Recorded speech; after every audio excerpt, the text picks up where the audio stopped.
good to go.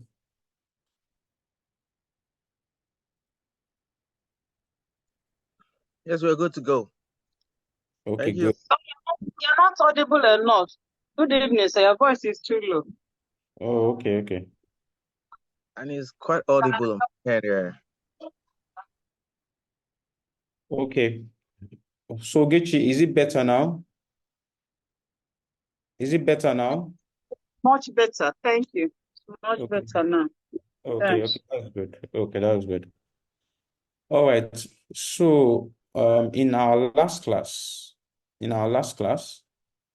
we started with financial instruments, and I told you that for financial instruments, we are going to look at two standards to learn financial instruments, one of which is IAS 32, which deals with financial instrument presentation. And the next is IFRS 9, which deals in financial instruments, majorly about recognition and measurement. So last week, we looked at some portion of IAS 32, and we also looked at some portion of IFRS 9. Today, we're going to round up everything. So when we're going to start with the definitions, for us to understand what financial instruments is, I told you that the definitions we're going to learn are actually from IAS 32.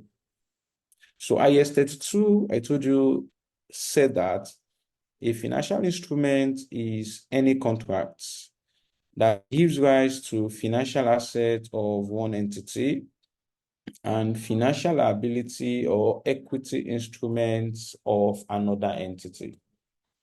So I emphasize the fact that before we can have a financial instrument, there has to be a contract. And this contract in question is an agreement that has legal or economic consequences. What makes a contract is the fact that if either of the party does not do what he's supposed to do, there are legal or economic consequence. Having understood that financial instrument is a contract, for it to now be a financial instrument, that contract must give rise to financial assets of one entity and financial liability or equity instrument of another entity. Then we went ahead to explain what a financial asset is, what a financial liability is, and also what an equity instrument is, so that we can understand all the elements that makes up a financial instrument. I told you that a financial asset is cash, investment in shares, and investment in debts. I really focused on this third part, not that I focused on it. I told you that this third part majorly deals with investment in debts, and I concentrated on this contractual right to receive cash. So when you have contractual right to receive cash, it simply means that you have invested in a debt instrument, because at that point, you have to receive interest and you would have to also receive your principal at maturity. I told you that these other part of these definitions, you can know it just for cramming. ICANN is not really going to test you on these areas. These other part of the definition of this third part. That was financial assets. Financial liability, we said, is a contractual obligation to deliver cash. It's a contractual obligation to deliver cash. We focused on that. That whenever you have obligation to deliver cash, it simply means you have borrowed money. Then that means you have to deliver interest and you have to deliver principal. That's the cash in question. Then we said that items like physical assets, like PPE, intangible assets, inventories, those ones are not financial assets, because those ones will only give you opportunity to generate cash. They do not represent contractual right to receive cash. Contractual right to receive cash means you don't have to do anything. Money will flow to the entity because you have invested. You represent investments. Then we looked at examples of a financial instrument contracts last week.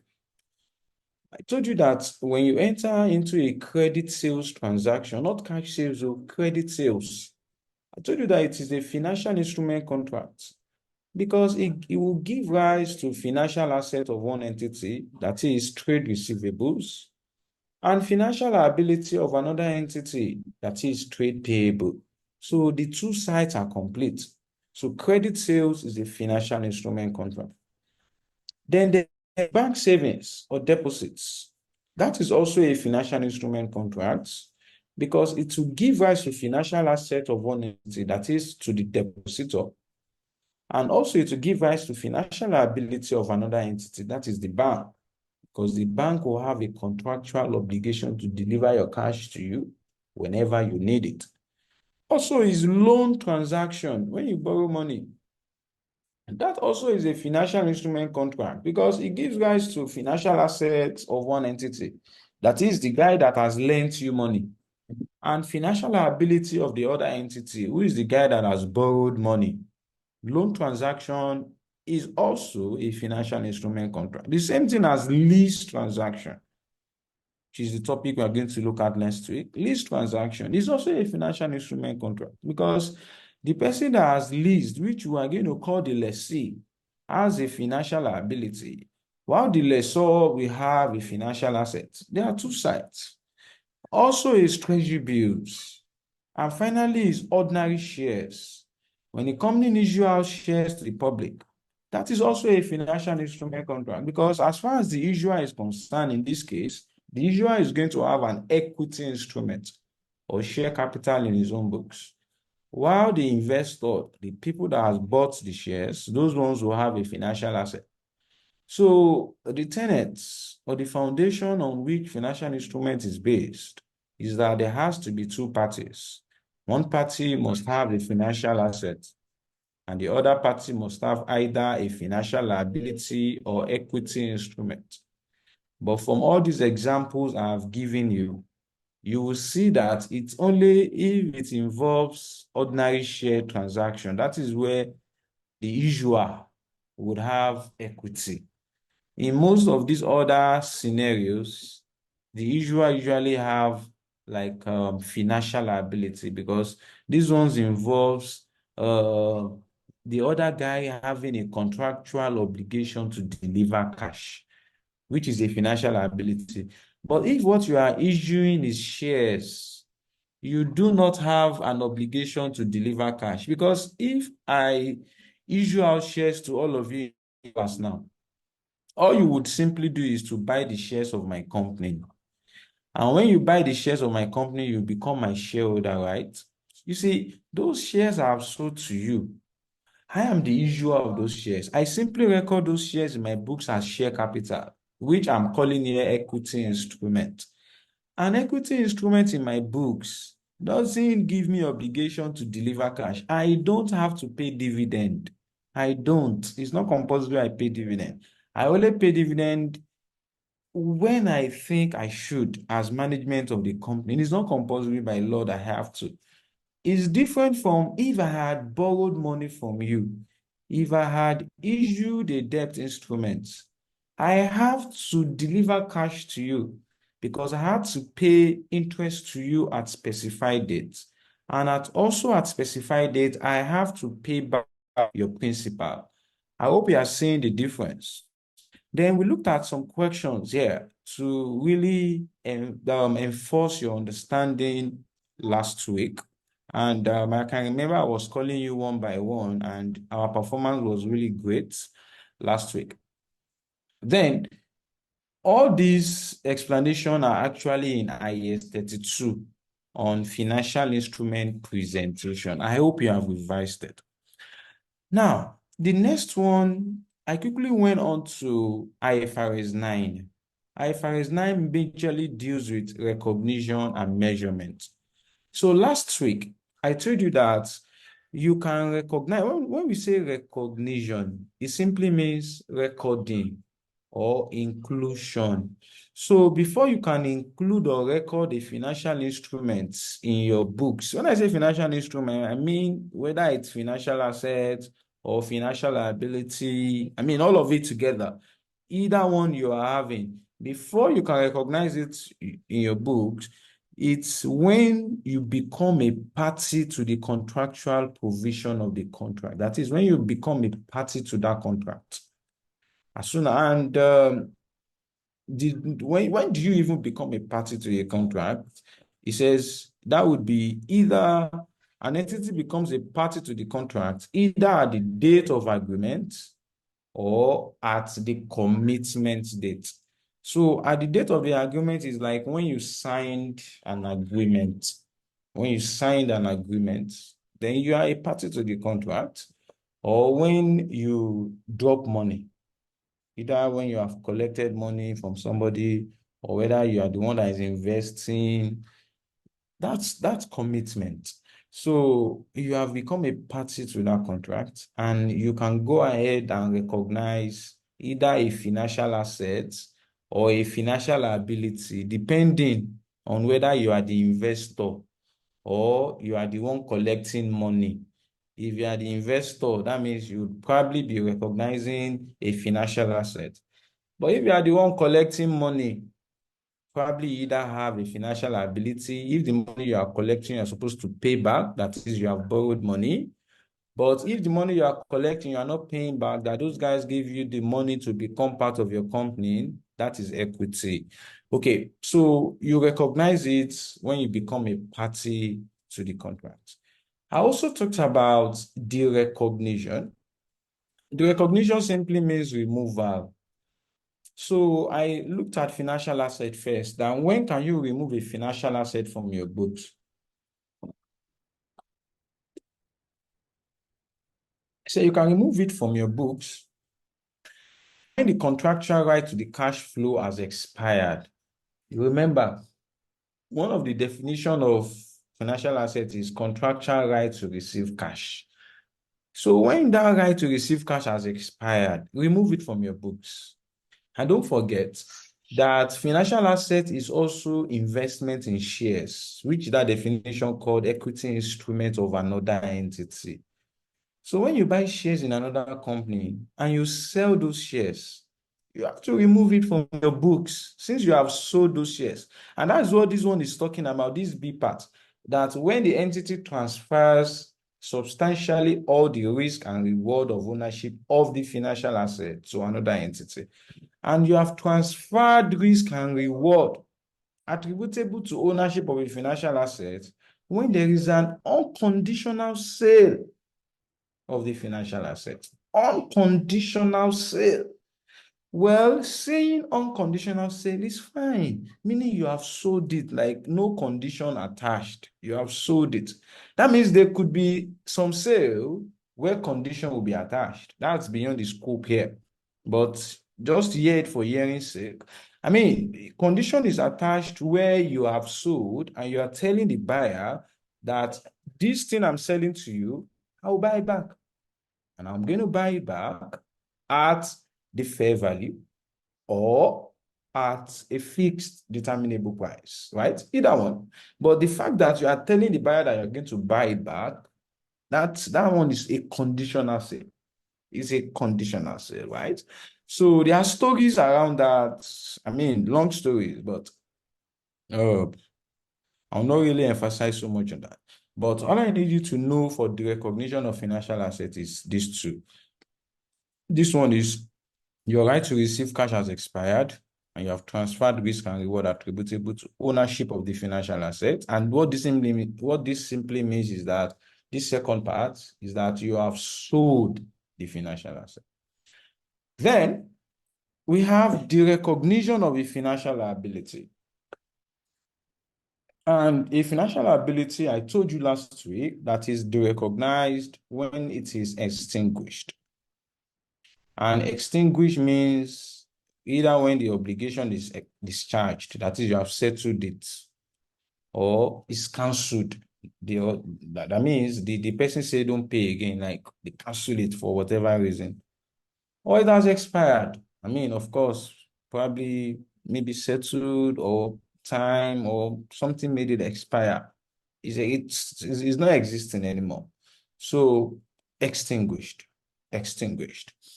Then there are other notes relating to extinguishment here. Again, this part is beyond our scope in FR, but what this is talking about is that it's possible that you can also derecognize a financial liability when there is exchange of one financial liability for another, or when there is a substantial modification. I will not ask FR students that. So your focus, what you should majorly know that is that you derecognize a financial liability when it is extinguished. Then that was recognition and measure and derecognition that we learned. Then I moved on to measurements. So I said we're going to look at measurement of financial assets, measurement of financial liabilities, and measurement of equity.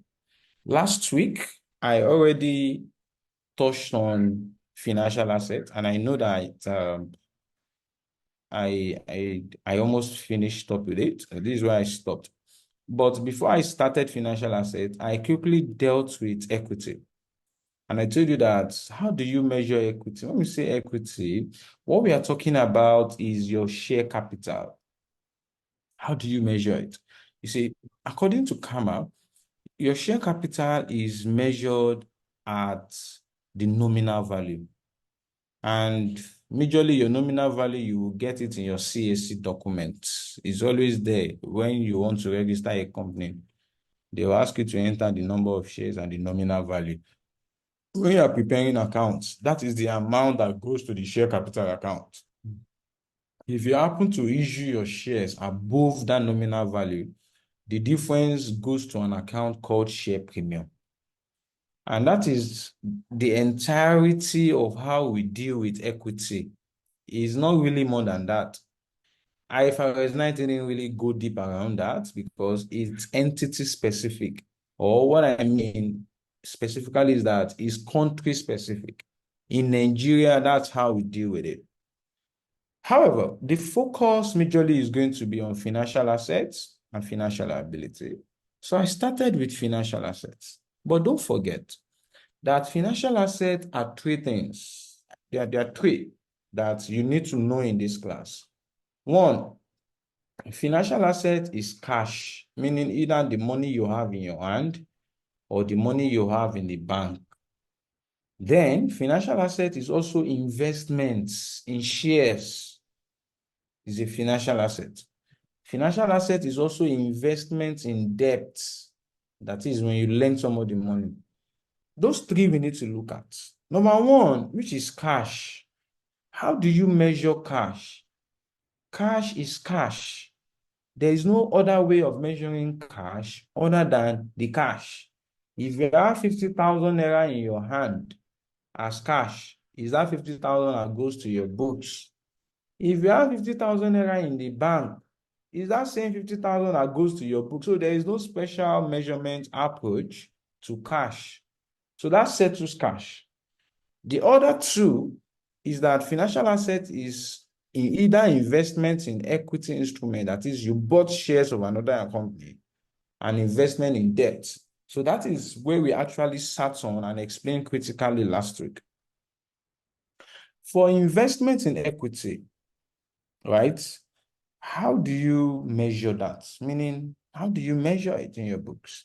First of all, you need to understand that the investment in equity we are talking about here is the one whereby you have bought shares in a company, and those acquisition of shares do not give you significant influence, control, or joint control.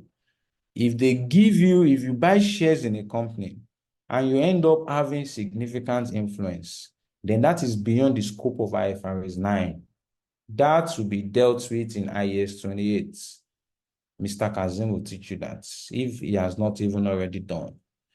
Or if you have shares in a company and your ownership interest in that company pushes you up to having control of that other company, that is also beyond the scope of what we are looking at here. That is within the scope of IFRS 3 and also IFRS 10. Or if it gives you joint control, then you'll be looking at IFRS 11. What we are looking at in this jurisdiction of financial assets is a situation whereby your holding is just good enough to earn you dividend. And that is all you would have for you to use IFRS 9 to account for this type of investment. So our focus here is this. When you buy those shares, you see, whether it's shares you are buying or whether you have lent somebody money, you see, in your books, the initial measurement is quite straightforward in the sense that you are going to recognize the amount you have invested. It is the amount that was invested or the price that was paid for the instrument that you'd put in your books. However, if it is equity you bought or shares, IFRS 9 says that users have to know, in fact, the entity or the investor must ascertain its intention for buying the shares. You need to identify why are you buying these shares and why is this necessary? This is necessary because of for items like PPE now, everybody knows that for an item to be PPE, you must either hold it for production or supply. You must be using it within your entity. You must be using that asset. But for shares, there is no singular reason why you are buying shares. They are like variety of reasons. Two popular ones are that is either you are buying those shares for trading or for speculation or for the short term, or you are buying those shares for the long term. Those are the two intentions you can have. And that will determine how you're going to classify those shares, because you need to identify and classify these shares that you have bought at the date you bought those shares, at the initial measurement date. If your intention is to hold it for the short term, IFRS 9 says that you should classify it at the date of acquisition at fair value through P or L. If you have bought it for the aim of reselling or for the short term. But if you are buying it for the long term, you want to hold it for the long term, then in that situation, we'll be looking at classification at fair value through OCI. I mean, what I'm saying is this. When you buy shares, when you invest in shares, good, you measure it at the amount you paid. But at that date, you must classify it either at fair value through POL, that is, goes to show that you have bought it with the intention of holding it for speculation, or you classify it at fair value through OCI. And this is what we are saying, that if you bought 5,000 units of shares at 2 Naira on January 2004, and you intend to sell it before the end of the year, how will you measure it initially, and how do you classify it? What I'm saying is this. Initially, which is the date you bought these shares, you are going to measure it at 10,000 Naira, which is the 5,000 shares multiplied by the share price. So in your books, you are going to have 10,000 as the value of that investment. However, at that same 4th January 2024, you have to classify that financial assets that you have bought.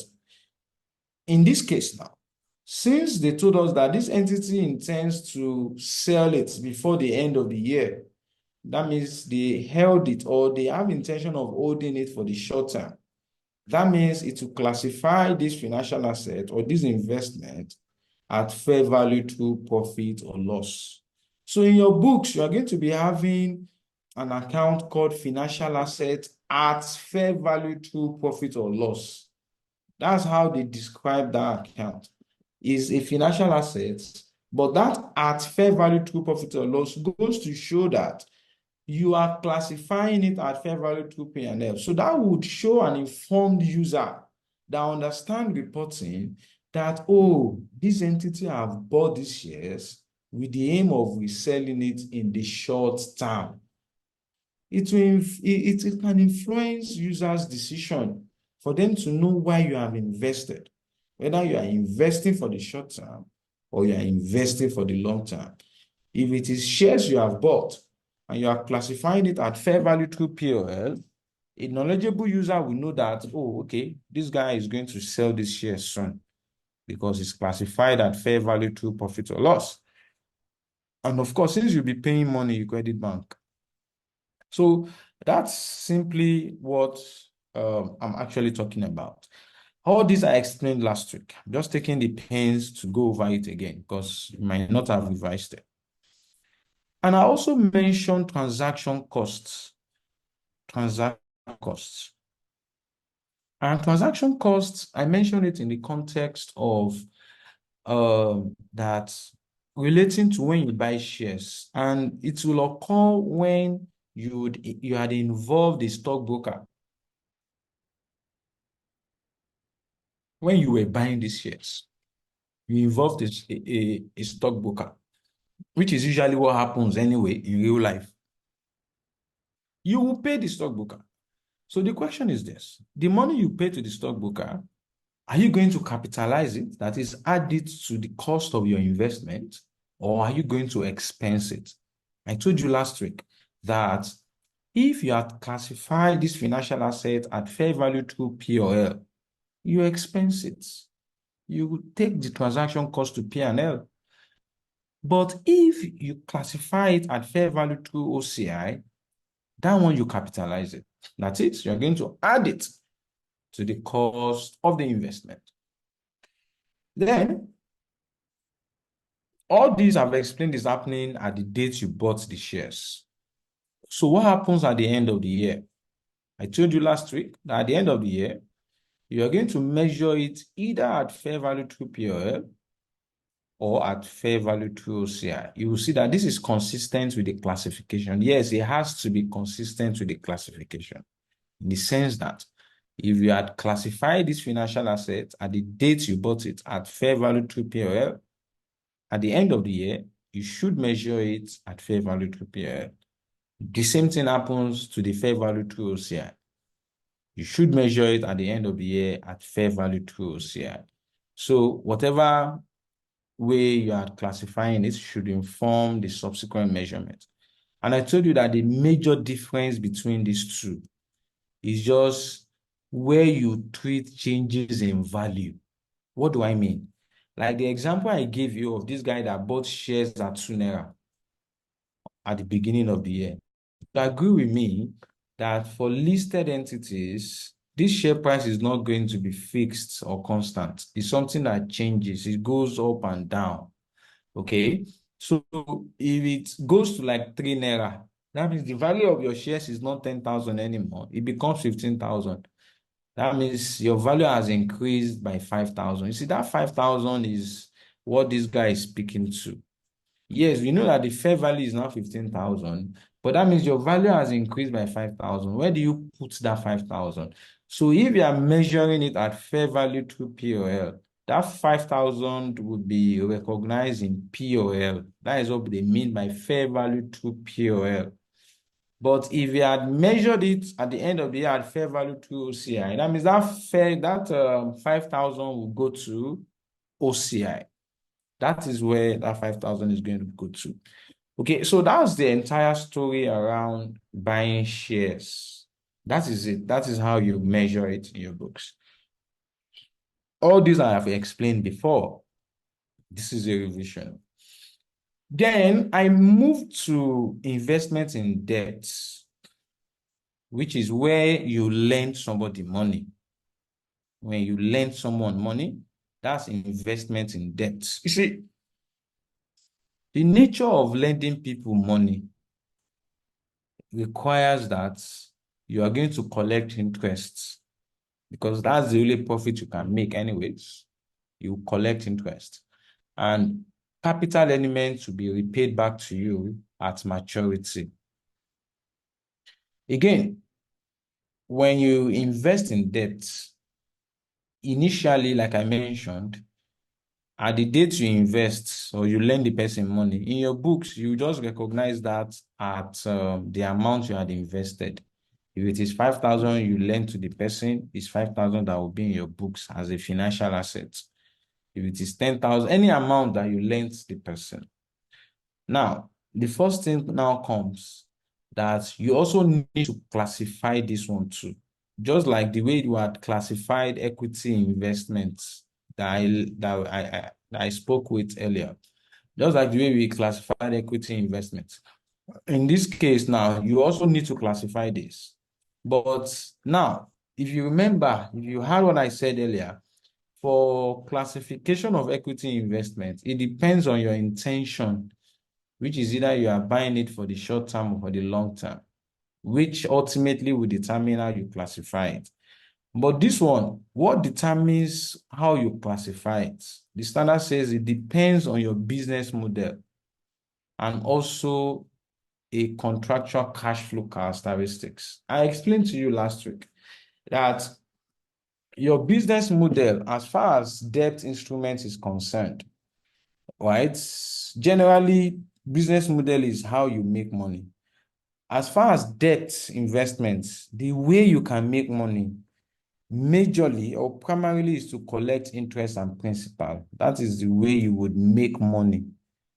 However, you can also make money that in addition to collecting interest and principal, because you will always collect interest and your principal back, that you can also sell the financial assets.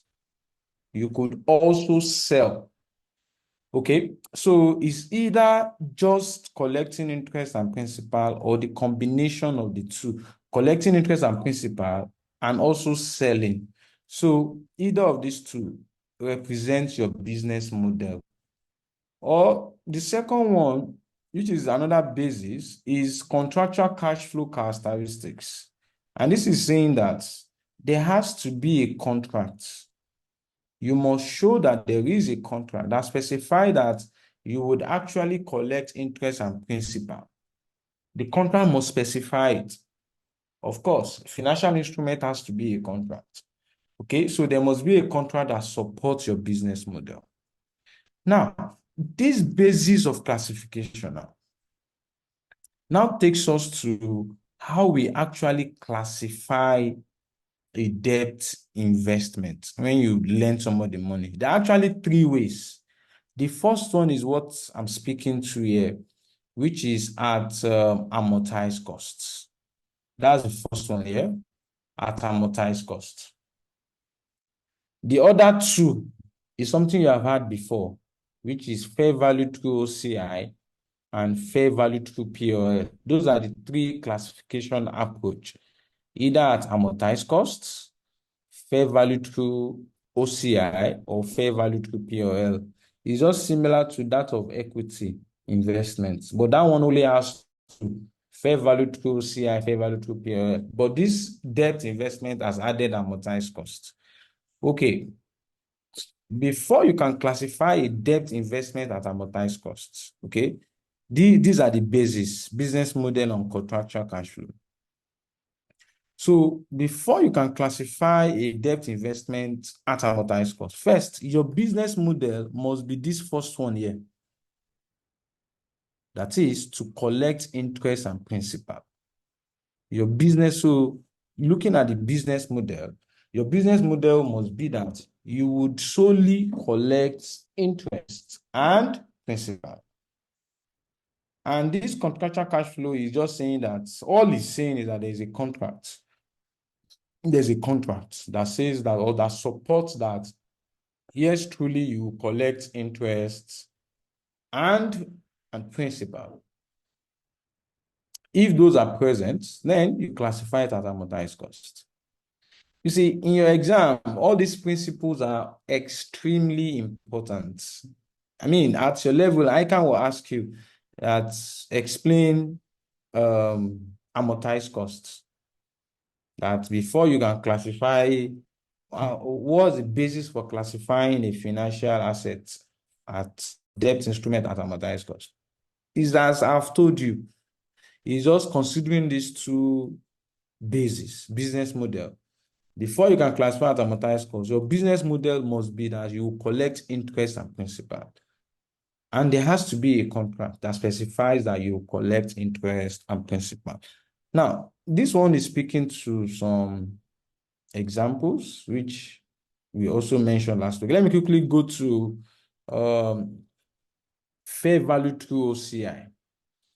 Before you can classify a debt investment at fair value through OCI, your business model must be that second one I mentioned, which is you collect interest and principal as well as sell the financial assets.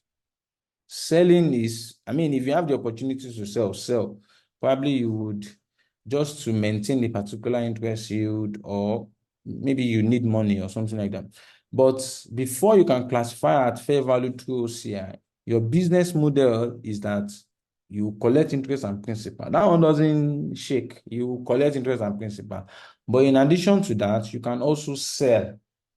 As soon as you see that the business model involves selling, then you know that you would most likely classify the debt investment at fair value through OCI. And of course, all this is talking about is that there is a contract that specifies that you collect interest and principal. And the third one, which is fair value through POL, all this is speaking to is that, yes, you would, all this is saying is this, that primarily financial assets for debt investment should be measured at fair value through POL. That what this is saying is primarily debt investment should be measured at fair value through POL, unless you want to then measure it at another basis, either at amortized cost or at fair value through OCI. That is when you will now start looking at those business model and contractual cash flow that I've been talking about. But primarily, this one doesn't require any basis. Primarily, you can just lend somebody money, and in your books, you classify it at fair value through POL, and that's it. So, and that's this last one. So they call this last one like a default classification. Now, you see, the classification, just like equity, is exactly how you are also going to measure it. So let's even see what we mean by amortized cost first, before I go to fair value through OCI and fair value through POL for debt instruments. So don't forget, this is when you have lent somebody money. So I'm going to look at 3 scenarios. Okay, the third scenario, I will use that one to take care of financial liability. So we looked at this last week, just intentionally taking my time because I can see some new people in the class, which is why I'm intentionally just going through it again. So I'll give you 3 scenarios, right? Just to understand what we mean by amortized cost. So let's look at this, okay? The first scenario is a common and simple one. Focus your attention on these areas I've highlighted, right? So you lent somebody 10 million, right? And you know that when you lend somebody money, you collect interest. So the agreement is that you will get 5%. This 5% is always specified in the contract. In fact, it's always fixed. They call it coupon rate. Sometimes they call it nominal rate. In fact, sometimes they call it fixed rate. And the contract says that you collect back 10 million at the end of the 3-year term, meaning that the interest or the loan is for a period of 3 years. So this is the common loan we have. This is like the typical loan. You will borrow somebody money, they pay you interest, then at maturity, you collect back your money, right? So how do you account for this? The way you account for is this. Firstly, this 10 million, put it in your books as a financial asset, but you don't just say financial asset. You call it financial asset at amortized cost, 10 million. And of course, because it's a 3-year period, you put it as a non-current asset in your books. That's one. 2, at the end of each year, you expect to get 5% interest income, which I will call finance income. This finance income, if you look at the logic, when I say get, I mean, it's really mean that you are going to collect cash. They will pay you. So when they pay you, you simply debit bank. And what you credit is an income in P&L. You call it finance income. That you will do in year 1, that you will do in year 2, that you will do in year 3. And all you will get in each of those years is 500,000 naira. That is 5% on the principal amount of 10 million. 500,000 in year 1, in year 2, in year 3, which goes to show that this investment of 10 million you have made, the profit you are making from this investment is actually 1,500 naira over the 3 years. Just that in year 1, you recognize 500 as interest in your books. In year 2, you recognize another 500 as interest. In year 3, you recognize another 500,000 as interest. At the end of year 3, they will simply pay you back your money, which is your 10 million. And in paying you back, that means you collect money. And when you collect money in accounting, you simply debit bank. And that financial asset you have opened at the inception, you credit it. You debit bank, you credit the financial assets. And everything ends there. But one thing I need you to note here is the income here. The income is a fixed income every year. 5% of 10 million year 1, 5% of 10 million year 2, 5% of 10 million year 3. Note that. That's the first scenario. Mostly you see it in the exam, which we are still going to practice. I mean, in your question 1, now they could just simply give you, like in a trial balance, they will give you that, okay, you invested in debts. They will just put like a 5% treasury bills. They will not put the amount, let's say 10 million on the debit side. And that is all the examiner will tell you. The examiner will just ask you to prepare statement of profit or loss and statement of financial position. Nobody needs to tell you. Before, you should know that you are supposed to calculate 5% on the principal. You're supposed to calculate an interest income. They don't need to tell you. You have to know. Because for debt, you would always get interest if you are the one that lent people money. If you are the one borrowing, which is where we are going to go very soon when we get to financial liability, you have to pay interest. So the examiner don't have to tell you that, calculate interest. No, you need to know yourself. But we are still going to get to those details very soon. Now, the second scenario I'm giving you is this. Please pay close attention to this, because I see that in the last 2 or 3 diets, is this second scenario I kind of have been asking. And I've explained it before last week. So this second scenario is looking at a situation whereby, look at it, pay attention to where I've highlighted here. Pay attention to this, right? You'd, again, invested 10 million naira on 1st of January 2001. And you're going to get 5% per year, which is what I call nominal interest rates or coupon rate. Then at maturity, you are going to get 11 million at the end of the 3-year term. You see, that's the second scenario. You see, the difference between this scenario and the first scenario I showed you is how much you are getting back at maturity. In that first scenario, you are simply getting back the amount you invested. But in this scenario, you are getting back much more. That goes to show that these 3 years investment you are making, the total profit you are going to make in this case comprises the interest of 5% per annum, which translates to 500 naira every year,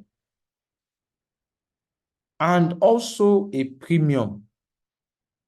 You invested 10 million, but you're going to get back 11 million. That means you are also making a premium of 1 million. That means in this second scenario, you are making 2.5, as against that first scenario where you are making 1.5. Okay, now where we are going is this. When you lend the person the money, you are supposed to put this 10 million in your books, and you call it a financial asset at amortized cost. This 5%, just like I've told you initially, that will be interest. Most likely will go to your POL, right, as a finance income. These 11 million they are getting back. You would think that that extra 1 million, yes, it is an income. Most of you would think that probably that income should be recognized at the end of the third year, but that would be wrong, because that would be against accrual concept.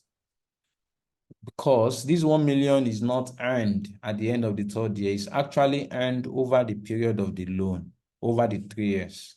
And the major point that we need to emphasize here is this: you do not wait till the end of the third year before you recognize this 1 million as income. In fact, you need to recognize it as income over the 3 years.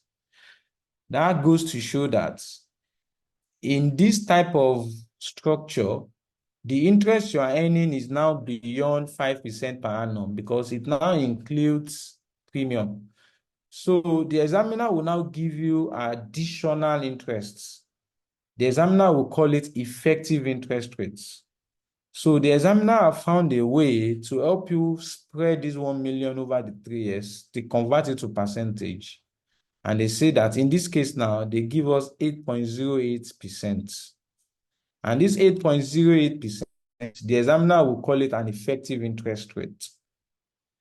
And this effective interest rate comprises this 5% that is fixed and a portion of this 1 million that relates to each year. Because I told you that this 1 million, you are not recognizing it. You are not to recognize it at the end of the third year. That would be wrong.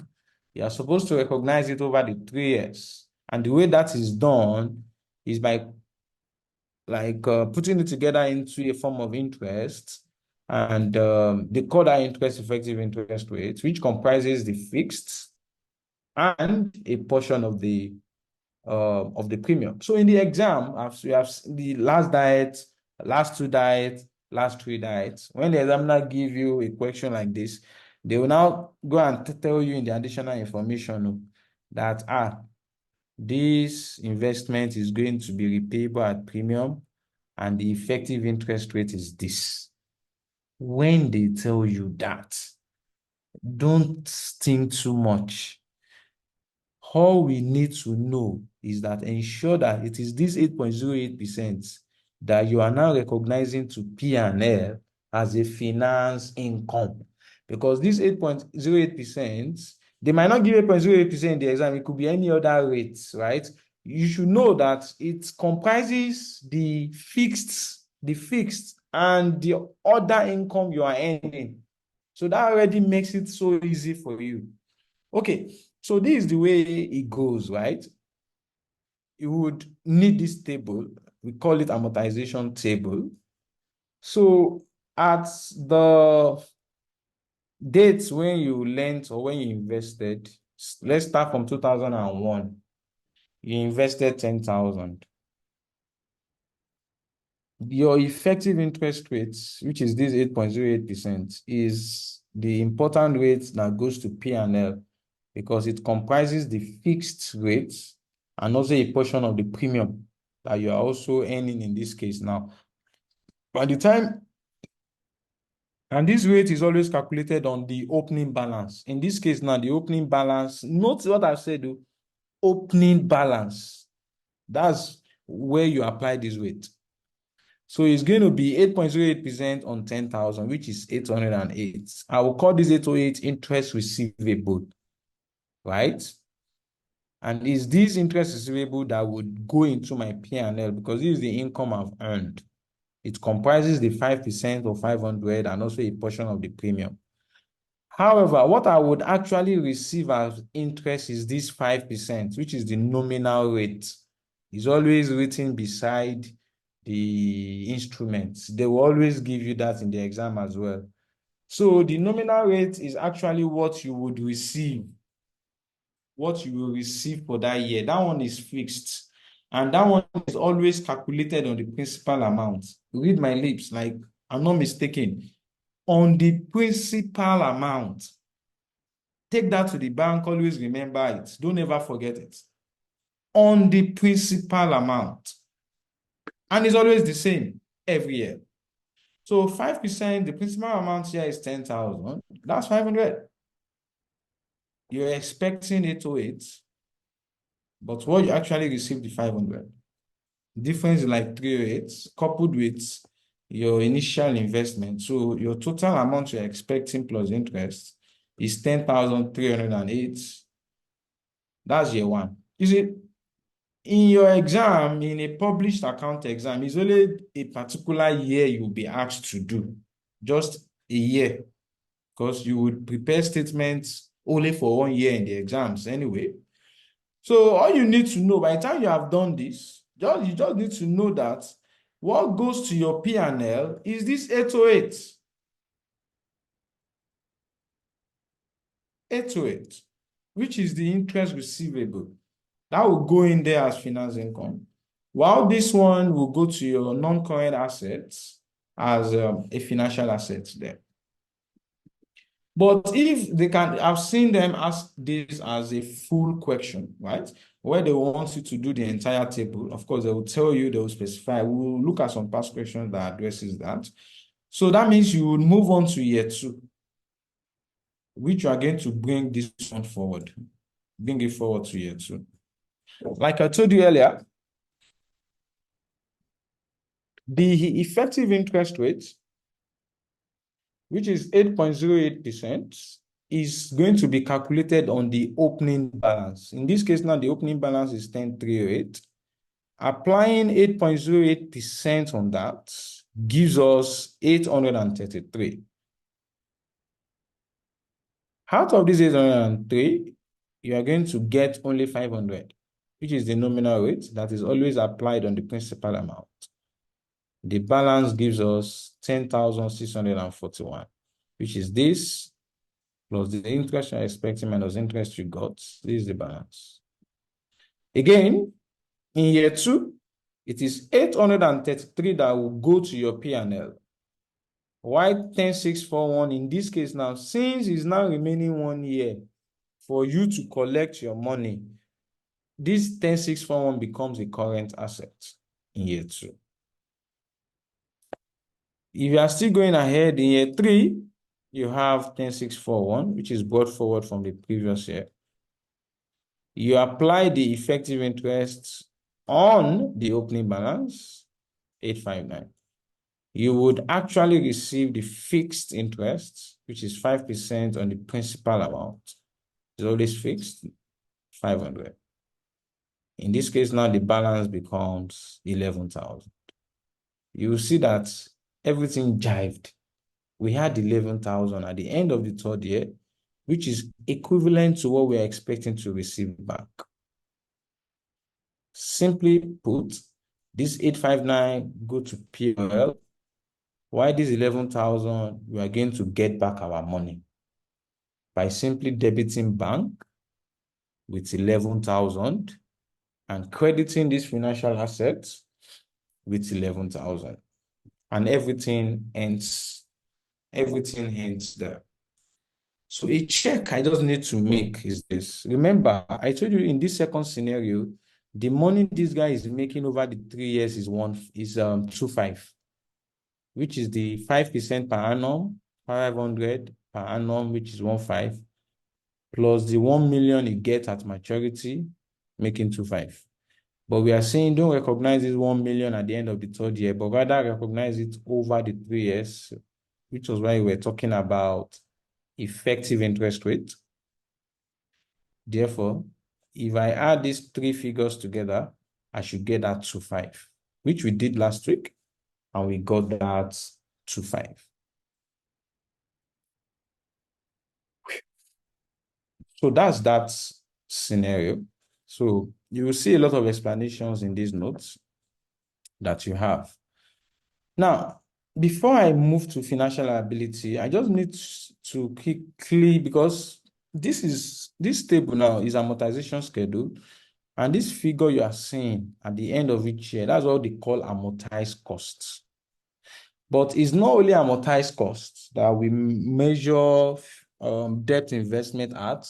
We also measure it at fair value through OCI or at fair value through POL.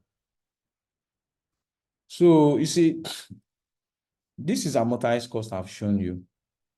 If the examiner mentions fair value through OCI, that is saying that, okay, measure this investment at fair value through OCI or at fair value through P&L, you will still have to do this.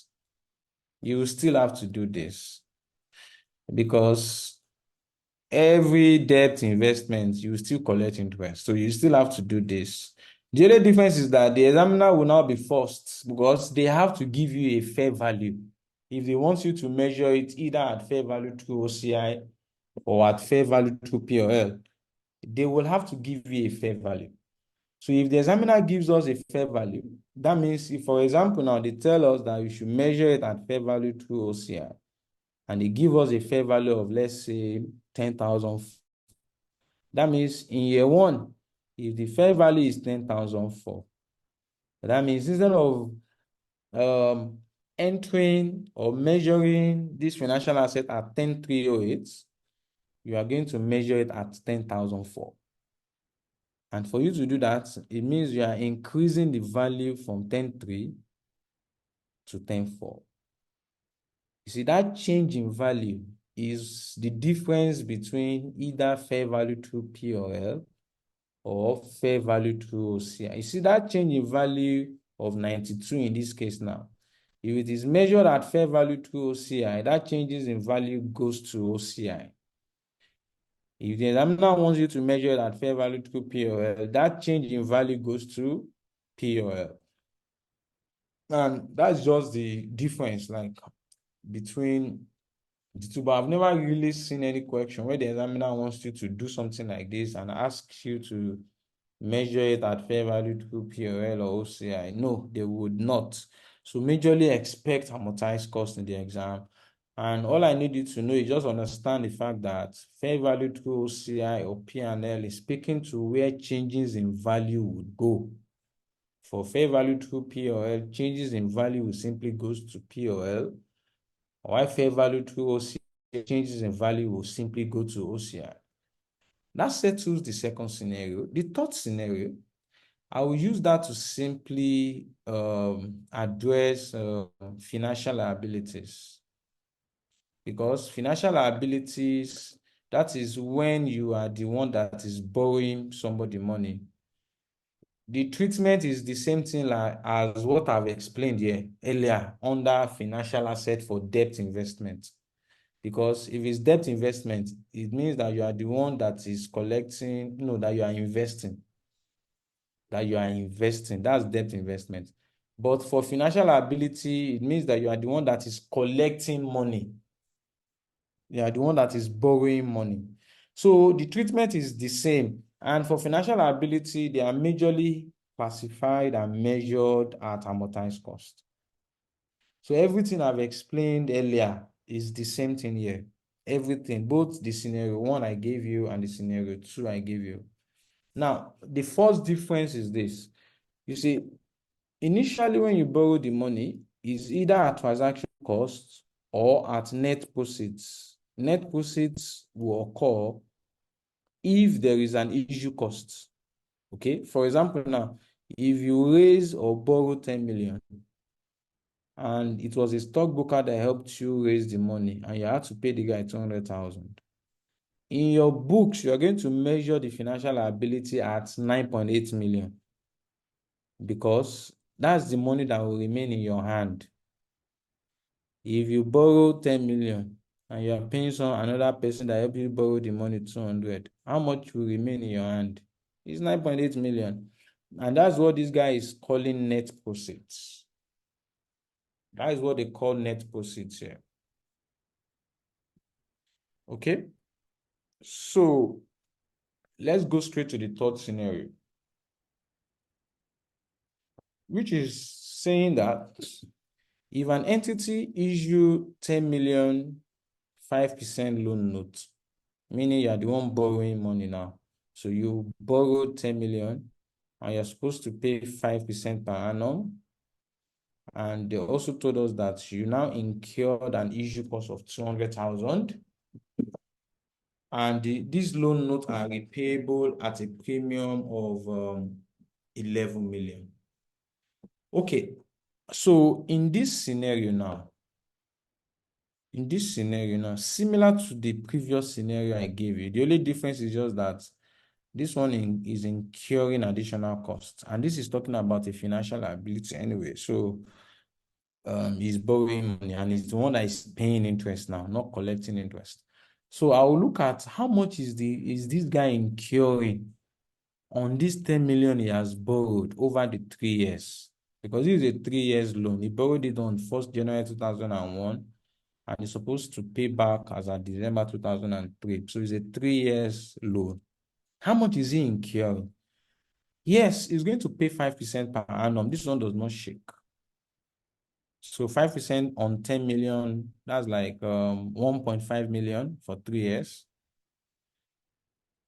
Further to that, he's incurring 200,000. Further, he's going to pay back at a premium of 1 million. Just like the previous one. Instead of paying back 10 million that he borrowed, he's going to be paying 11 million back. So the total cost this guy is exposed to is 2.7 million. 2.7. And that is why in scenarios like this, the examiner will always give us an effective interest rate. In this case, they give us 8.85%. That means it is not this 5% that will go to P&L as finance cost. It's this 8.85%. It's still okay because this 8.85% already encompassed this 5%. And just like I've explained to you, this extra 1 million is incurring as an extra cost. It's not going to be paid. It will be paid at maturity, but you should recognize it as cost over the 3 years. The same thing applies to this 200,000. Even though he's paying it right now, you recognize it over the 3 years. And that's what this 8.5 is doing for us, helping us spread that cost over the 3 years. And this way it works, just like the previous table I showed you. In 2001 now, instead of 10,000 naira, we are going to recognize 9/8. Don't forget net proceeds. So you borrowed 10 million, but you would pay a stockbroker at 200,000. That means the money that will remain in his hand is 9/8. And that's why we are having 9/8 here. However, the effective interest in the exam or given to us is 8.85%. This one has already encompassed all the relevant costs he's incurring. Apply this 8.85% on these 9/8, that gives us 867. But the interest he will actually pay is this 5%. That's the interest he will actually pay.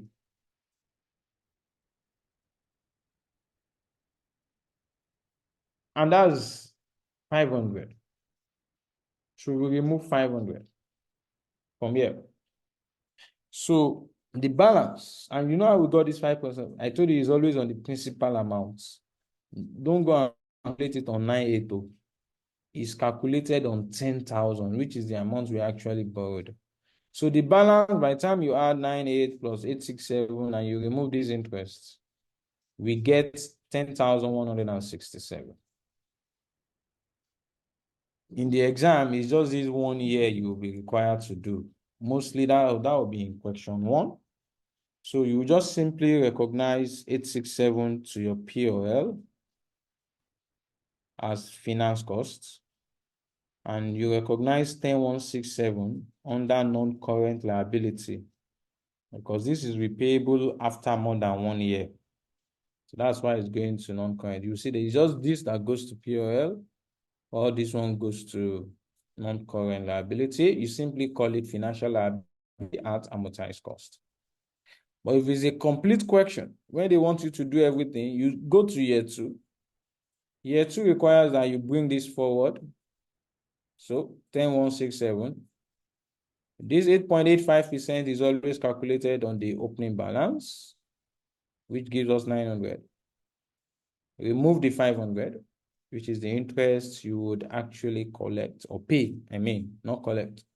Then the balance 10,567. This plus this minus this 10,567. In 2003, you bring this forward. The effective interest will be calculated on the opening balance 933. Get your fixed interest 500. Then you get 11,000, which coincides with the balance guy is going to pay 11,000. And again, if you punch your calculator, the addition of these 3 should give us 2,700 straight on. Should give us 2,700 straight on. Don't forget, it's this effective interest that goes to POL. They are the one that goes to POL. While this one will go to your statement of financial position as financial liability under your, in year 2 now, it will be non-current because it's due within 1 year. Why in year 3 is when you are going to pay it back. Okay, that's the final scenario. Now, there are some questions here, majorly around what I've explained so far. But before we come back to this question, the solution is here, and I'm sure I've shared these notes with you. The final part of financial instrument, let me quickly address that. We call that convertible instruments. And convertible instruments simply means instruments that are converted to shares. Please listen to me carefully. The core principle, I need you to get it, please. So you are looking at this in a scenario where you borrowed money. You issued a debt instrument. But the kind of debt instrument you are issuing gives the investor opportunity to convert it to shares. For example, now, if I borrow Muyibat, I borrowed not borrowed if, let's say, let me use me as the person that is borrowing now. If Muyibat should lend me money, so I borrowed 10,000 naira from Muyibat, right? And I've told Muyibat that I'm going to pay you back this 10,000 naira in the next 3 years. However, I now told Muyibat that, okay, Muyibat, this money I'm borrowing, of course, we will have borrowed through like a debt instrument. We would have called it like a convertible debt instrument, meaning that, Muyibat, this money I'm collecting from you, at the end of the 3rd year, you have a choice of either collecting back your money, meaning that I will pay you back your money, or you can become my shareholder, meaning you can convert that money to shares. And that is why they call it convertible instrument. That is it. It's not more than that. But all I just need you to understand is this, that when it comes to IAS 32, because this is covered in IAS 32, these convertible instruments, sometimes they call it compound instrument. You see, the focus is that we are preparing this account. We are actually focused on me, not Muyibat. It is the person that borrowed money that we are accounting for here, not Muyibat. So, you see, the challenge is this, right? In my books, I have borrowed money. In this case now, am I going to put the money in my books as a financial liability or as equity? Why equity is even coming up is the fact that Muyibat can actually convert this money to shares at maturity. That's why equity is coming in. Because the reality is that if I borrow money from Muyibat and I tell Muyibat that at maturity, I'm not paying you back this money, but you can convert it to shares. If that is the agreement right from day one and it's clear, then that one, I would simply put it in my books as an equity right from day one, because I know that Muibat will become my shareholder. But in this case, I have only given Muibat a choice to either collect her money back or convert it to shares. And me that I'm borrowing money now that we are focused on, I don't know what choice Muibat will take. I don't know. And that's the challenge I have in accounting for this. I don't know whether Muibat will say she wants to collect her money back or whether she will say she wants to convert it to shares. For that reason, because we are not sure, the standard requires that you need to show elements of the two. That money you have borrowed, that 10,000, a portion of it must be recognized as a financial liability and a portion of it must be recognized as an equity. Compound. That's why they call it compound financial instrument. But the challenge is this. I mean, the principle is this. When you borrow money via a convertible instrument, where the investor can convert to shares, and it is at the option of the investor, not at my own option. It's the investor that will decide what he wants to do. The principle is this. In my books, I will recognize it as both financial liability and equity. You see, the challenge is not recognizing it as liability and equity. The challenge is, how do you split it?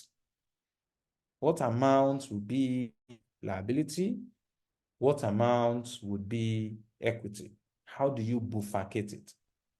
How do you separate it? How do you componentize it? That is the challenge. Not so much of a challenge. I would clarify that with a good example. That would seriously decipher the challenge. Look at this guy, Ferry Limited. He issued 4,000 convertible bonds at 1st January 2021. The bond is for 4 years and has issued at par at 2,000. So he issued 4,000 and 2,000. So at 2,000 naira per bond, that means fundamentally he has borrowed 8 million. So long story short, Ferry Limited borrowed 8 million. But don't ever lose sight of the fact that this is convertible, meaning that the investor can convert this debt to shares, that he could say, I'm not collecting back the money, I want to become your shareholder.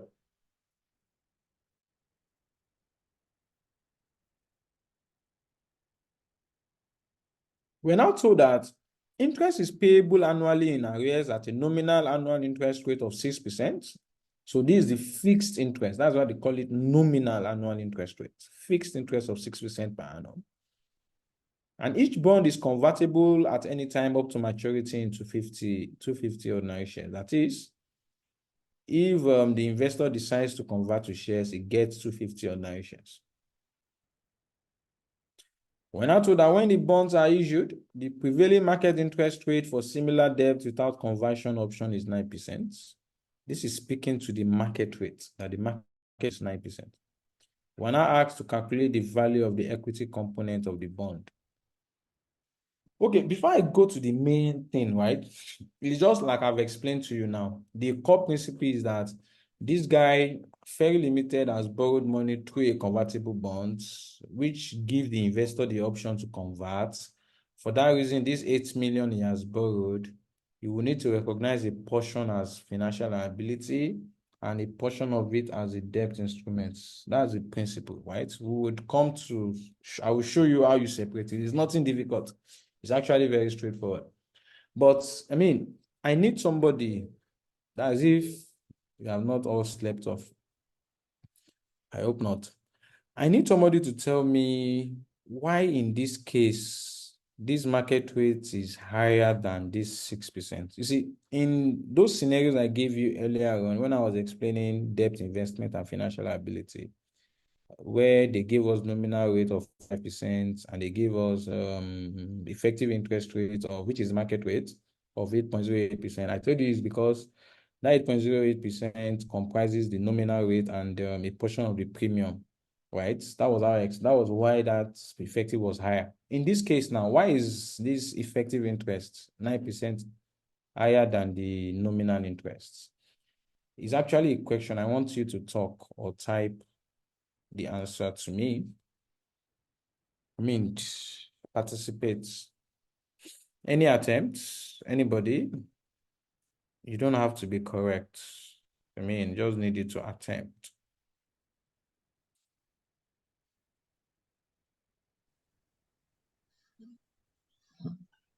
Maybe an attempt, really. Since it's clear on the question that the nominal annual interest rate of 6%. That means the fixed income, the fixed interest rate is 6%, while the premium is 3% additional in the market. Okay, that's a good trial. That's a good trial, but it's too ambitious. No, that's not the reason. You see, the reason is this. This convertible debt or bond is actually has a reduced risk. A reduced risk in the sense that, you see, when you borrow money, like I said, Muibat is borrowing me money. So Muibat is actually fixed with a financial risk, which is the risk that I might not pay back. But in this case now, since it's a convertible bond, Muibat is safe because even if I don't pay back, she will get shares. So she will not leave empty-handed. So Muibat is exposed to a lower risk. And the lower the risk, the lower the reward. That's why investors for this kind of investment in this scenario are ready to accept 6%, even though the market is ready to give 9%. Okay, that's why they say where the bonds are issued, we really market rate for similar bonds without conversion option. Right? So those other ones that will not give them opportunity to convert to shares now, those ones are ready to give them higher interest rate because it's an higher risk. But this one, the risk is lower because the lender will never lose, will never. Even if Ferry cannot pay back, those lenders will get shares. So the risk is reduced. Okay, so that's just by the way. I just needed to put your attention to that. Okay, nice trial. Right. Okay, so now let's go to the main thing, which is how do you separate this 8 million that we collected? Don't forget, we collected this money at 1st January 2021. If you look at it, that was when we borrowed the money and we borrowed 8 million. So in separating it, we will need to first determine financial liability. And we have to because the question asks us to calculate the value of equity. And if you remember, equity is a residual interest in the asset after deducting liabilities. So equity would have to be gotten as a balancing figure because it's a residual interest. That's the definition conceptual framework gave to it.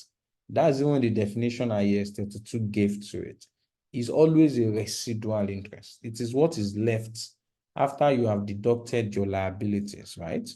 Okay, so when you have this scenario where you want to separate a value into liability and equity, you need to get the value of the liability first. So any amount that is remaining will represent the equity. Now, in determining the value of a financial liability, all you just need to know, because what I need is that I want to get the value of this liability as of today when I'm borrowing the money. And don't be surprised that the value is simply what is the worth of the interest I'm going to pay all through the 4 years. What is the value today? And also the principal I will pay at maturity in the next 4 years. What is that value also today? And to determine the financial liability today, I simply project that, okay, I'll pay interest for 4 years. And the interest is just 6% on the 8 million, which is 480,000. So 480,000 from year 1 to 4, discounting is using the market rate of 9%, What is the present value of that? So if I punch this on my calculator, this 3.24 that you are seeing here is determined using the annuity formula, which is 1 minus 1 plus r raised to power minus n over r. If you punch your calculator, it gives you 3.240. So you use the annuity formula when you want to calculate present value of equal annual amount. Equal annual amount. Use the annuity formula. And that derives us, if I multiply this 480,000 by 3.240, I get this amount. And that's the present value of the interest. Again, still as at today, I will get the present value of the principal. But since the principal is going to be paid in the future at a spot date in the future, which is year 4, so I just need to discount that to present value, and that I would be using 1 plus r raised to power minus n to get the discount factor. 1 plus r raised to power minus n. So this one is used when you want to get the present value of a future amount. Like in this case now, I'm going to pay back 8 million in 4 years' time. What is the value of that today? I bring it back to present value using the discount factor.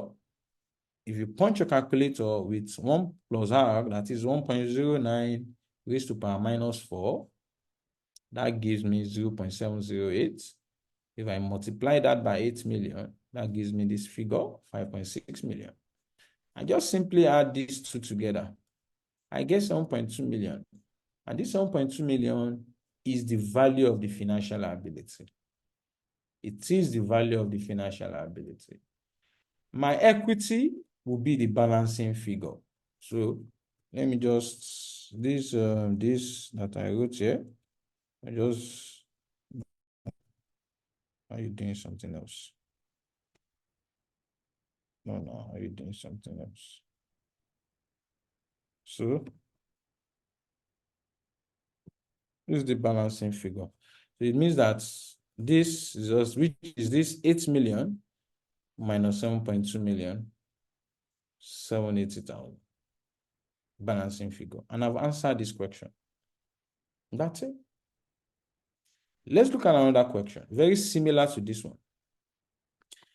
A company issued 20 million 4% convertible loan note at par on 4th January 2001. The loan notes are redeemed in cash or convertible into equity on the basis of 20 shares for ordinary debts, blah, blah, blah.